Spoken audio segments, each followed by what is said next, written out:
Afterward, a little over a month after Lencho was convicted, I was finally scheduled for my sentencing hearing.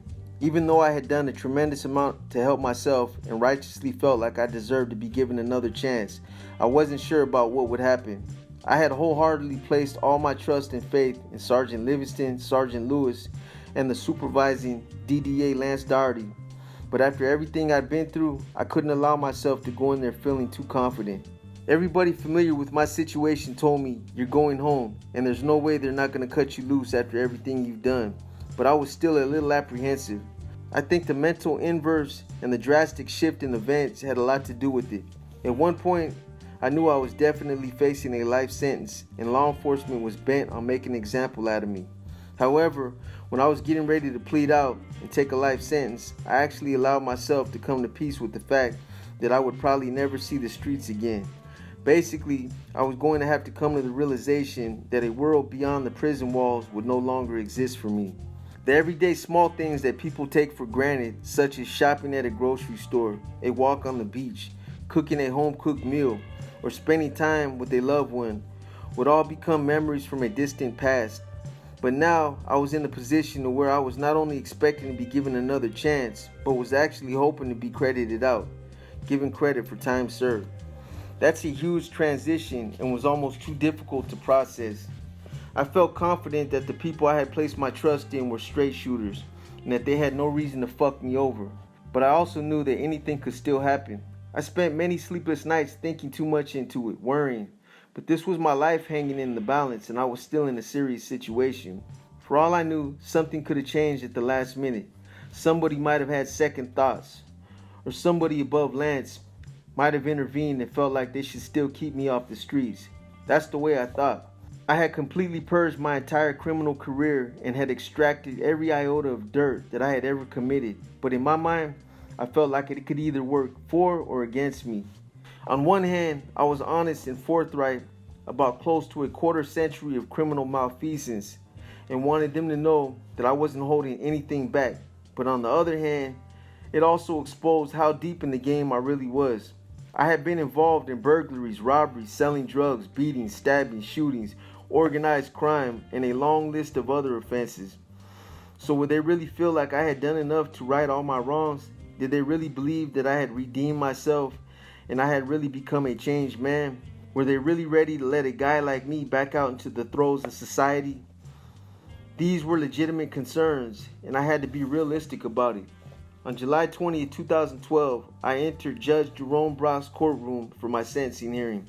Prior to the hearing getting underway, I talked to my attorney, Jack Gordon, who seemed to be more confident than I was. He said that it was almost guaranteed that Judge Brock would drop my strikes, but that he couldn't get Lance to say whether or not he would be willing to drop one of my Prop 8s. This concerned me because I thought Lance would have given us some type of indication by then, but it just wasn't his style to expose his hand. I can't even begin to express how nervous and how tense I felt that morning. Dan, TJ, and Lance were all present, along with Stacy Capps and David Pandori.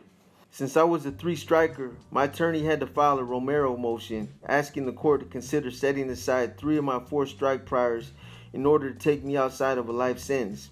Even if the judge agreed to drop my strikes, I still needed a lot of other things to happen. If my strikes were dropped, I was still facing a maximum sentence of 36 years, 4 months, with a minimum of 20 years, 4 months. The way my plea agreement was structured, I was required to plead guilty to the cane sword and possession of the $25,000 that was derived from narcotic transactions. These 2 charges ran together concurrent and carried 5 years, 4 months.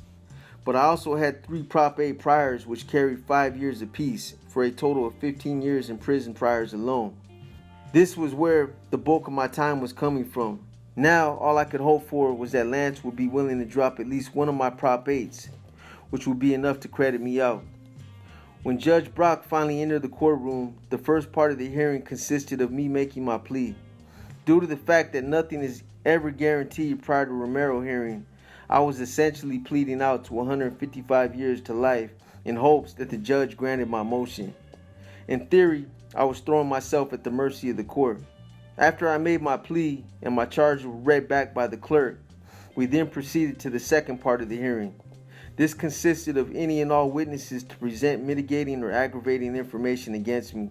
As expected, Sergeant Livingston and Sergeant Lewis advised Judge Brock of all the cooperation I provided and recited a full overview of everything that happened from the time I was arrested up until I began cooperating.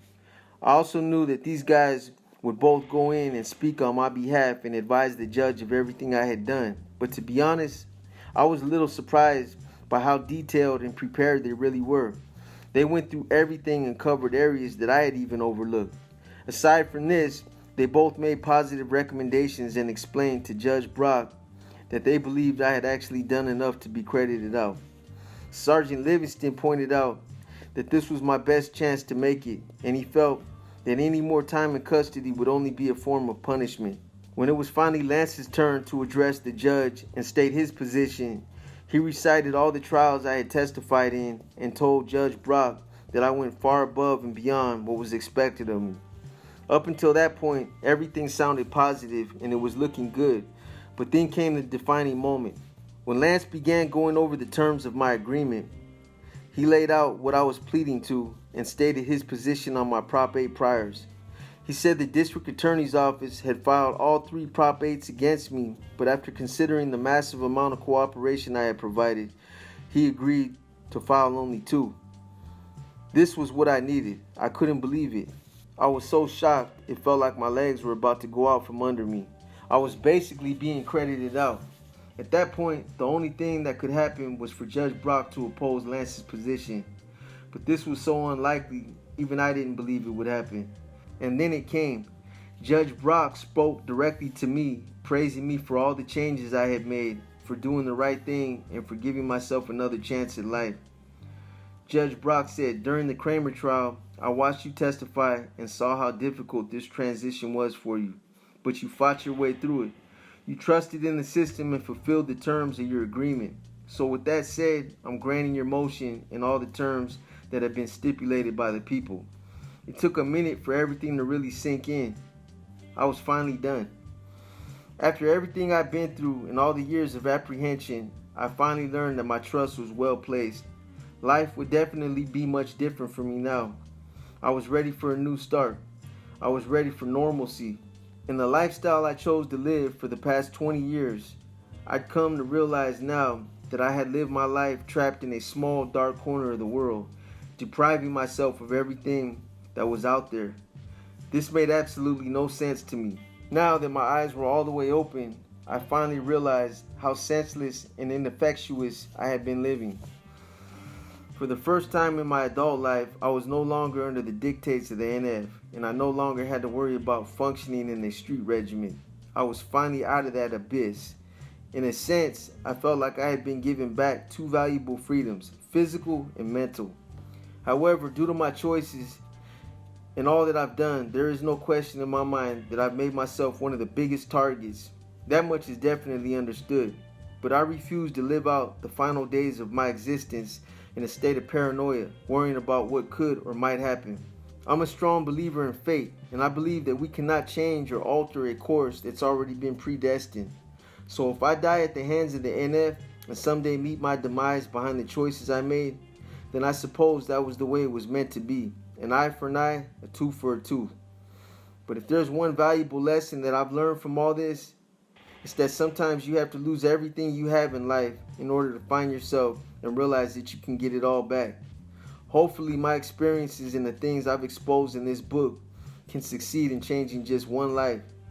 If I'm able to accomplish this, then all my labors and efforts served an even bigger purpose.